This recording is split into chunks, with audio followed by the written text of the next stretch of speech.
Hey babe, and anybody else watching, and welcome back to A Life Together. Now today, first off, I made sure to put the crazy hair on for you, so I got that going, which is nice.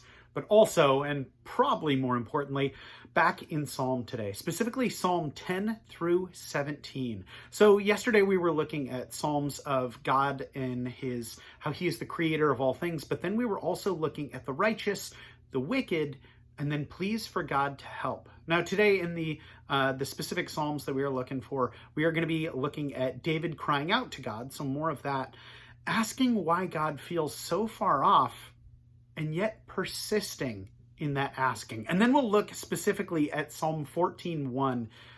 It's awesome. So we'll look at that. But again, Psalm 10 through 17. So, Psalm 10. Why, O Lord, do you stand far off? Why do you hide yourself in times of trouble?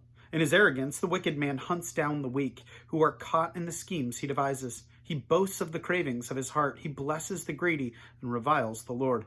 In his pride, the wicked does not seek him. In all his thoughts, there is no room for God. His ways are always prosperous. He is haughty, and your laws are far from him. He sneers at all his enemies. He says to himself, nothing will shake me. I will always be happy and never have trouble. His mouth is full of curses and lies and threats. Trouble and evil are under his tongue. He lies in wait near the village. From ambush, he murders the innocent, watching in secret for his victims. He lies in wait like a lion in cover. He lies in wait to catch the helpless. He catches the helpless and drags them off in his net. His victims are crushed. They collapse. They fall under his strength. He says to himself, God is forgotten. He covers his face and never sees. Arise, Lord. Lift up your hand, O God. Do not forget the helpless. Why does the wicked man revile God? Why does he say to himself, he won't call me to account? But you, O God, do see trouble and grief. You consider it to take it into hand. The victim commits himself to you. You are the helper of the fatherless. Break the arm of the wicked and the evil man. Call him to account for his wickedness that would not be found out. The Lord is king forever and ever. The nations will perish from his land. You hear, O Lord, the desire of the afflicted. You encourage them and you listen to their cry, defending the fatherless and the oppressed, in order that man who is of the earth may terrify no more. Psalm 11. In the Lord I take refuge. How then can you say to me, flee like a bird to your mountain? For look, the wicked bend their bows. They set their arrows against the strings to shoot from the shadows at the upright in heart. When the foundations are being destroyed, what can the righteous do? The Lord is in his holy temple. The Lord is on his heavenly throne. He observes the sons of men. His eyes examine them. The Lord examines the righteous, but the wicked and those who love violence, his soul hates. On the wicked he will rain fiery coals and burning sulfur. A scorching wind will be their lot. For the Lord is righteous. He loves justice. Upright men will see his face. Psalm 12. Help, Lord, for the godly are no more. The faithful have vanished from among men. Everyone lies to his neighbor. Their flattering lips speak with deception. May the Lord cut off all flattering lips and every boastful tongue that says, we will triumph with our tongues. We own our lips. Who is our master? Because of the oppression of the weak and the groaning of the needy, I will now arise, says the Lord. I will protect them from those who malign them. And the words of the Lord are flawless, like silver refined in a furnace of clay, purified 7 times.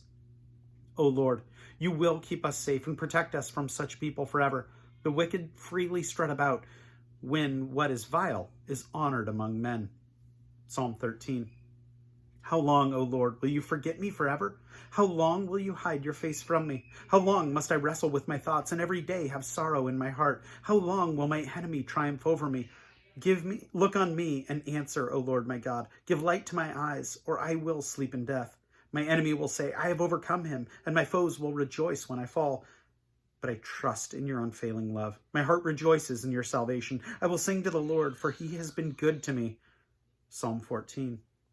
The fool says in his heart, there is no God. They are corrupt. Their deeds are vile. There is no one who does good. The Lord looks down from heaven on the sons of men to see if there are any who understand, any who seek God. All have turned aside. They have together become corrupt. There is no one who does good, not even one.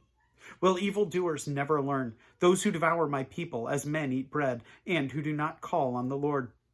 There they are, overwhelmed with dread, for God is present in the company of the righteous. You evildoers frustrate the plans of the poor, but the Lord is their refuge. Oh, that Zion for Israel would come, or oh, that salvation for Israel would come out of Zion. When the Lord restores the fortunes of his people, let Jacob rejoice and Israel be glad. Psalm 15. Lord, who may dwell in your sanctuary, who may live on your holy hill? He whose walk is blameless, and he who does what is righteous, who speaks the truth from his heart and has no slander on his tongue, who does his neighbor no wrong and casts no slur on his fellow man, who despises a vile man, but honors those who fear the Lord, who keeps his oath even when it hurts, who lends his money without usury and does not accept a bribe against the innocent. He who does these things will never be shaken. Psalm 16. Keep me safe, O God, for in you I take refuge. I said to the Lord, you are my Lord. Apart from you, I have no good thing. As for these saints who are in the land, they are the righteous ones, in whom is all my delight. The sorrows of those will increase who run after other gods. I will not pour out their libations of blood, or take up their names on my lips. Lord, you have assigned me my portion and my cup. You have made my lot secure. The boundary lines have fallen for me in the pleasant places. Surely I have a delightful inheritance. I will praise the Lord who counsels me. Even at night my heart instructs me. I've set the Lord always before me because he is at my right hand. I will not be shaken. Therefore my heart is glad and my tongue rejoices. My body also will rest secure because you will not abandon me to the grave, nor will you let your Holy One see decay. You have made known to me the path of life. You will fill me with joy in your presence, with eternal pleasures at your right hand. Psalm 17. Hear, O Lord, my righteous plea. Listen to my cry. Give ear to my prayer. It does not rise from deceitful lips. May my vindication come from you. May your eyes see what is right. Though you probe my heart and examine me at night, though you test me, you will find nothing. I have resolved that my mouth will not sin. As for the deeds of men, by the word of your lips, I have kept myself from the ways of the violent. My steps have held to your paths. My feet have not slipped.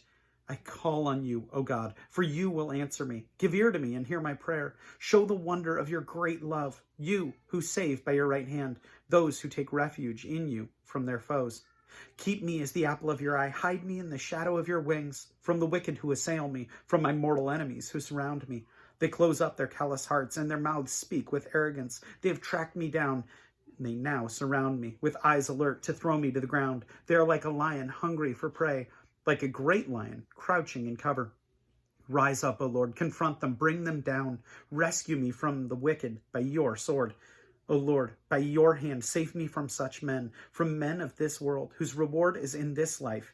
You still hunger for those you cherish. Their sons have plenty, and they store up wealth for their children. And I, in righteousness, will see your face. When I awake, I will be satisfied with seeing your likeness. That is awesome.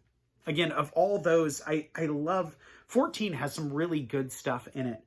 We see in 14:1, the fool says in his heart that there is no God. They are corrupt. Their deeds are vile. There is no one who does good. And I think that's so interesting because we see so much from David here crying out to God, saying, where are you? I need you. And completely pouring out his heart. He is desperate for God, so desperate. But he recognizes right here, he says it right here, the fool says in his heart, there is no God. I mean, he recognizes that even though God feels far off, and he says that numerous times, he's like, how long, O Lord, will you forget me forever? That's 13:1. Then one chapter later. So he recognizes that just because God feels far away doesn't mean that God doesn't exist. He knows that God exists, but he also doesn't understand why God sometimes can feel far off. And I think that's exactly the stance that we need to take. Just because we may stumble or we may feel like God is far off doesn't mean he's not there. We have full recognition that God is there, but we also recognize that we don't understand why God is allowing our suffering. I mean, I look at so many different things, like God allows us with our free will to suffer from so many different things. I think about divorce and how divorce is just rampant, and unfortunately in Christian communities as well. And God allows it. And yet I have seen, wife, from you, I have seen you speaking with other people and using your testimony to enrich other people's lives who have gone through that, who are currently going through that. And that is a beautiful thing. And yet you don't doubt God just because he feels far off. You doubt that you understand why he's doing what he's doing. But I think that that's so important for us to recognize, just as David does in here. There's also some interesting stuff here too. Verse 3, 14:3. They have all turned aside. They have together become corrupt. There is no one who does good, not even one. And I think that's so interesting because we see that no one does good here in Psalm 14 and 14:3, and yet there are other times when it's talking about those that are righteous. So are there people who do righteous things, or are there people who are not? Or is everyone wicked in God's sight? Well, I think that's something that it depends, right? And that's stuff that we kind of have to grapple with. It depends. Does God love those who sin?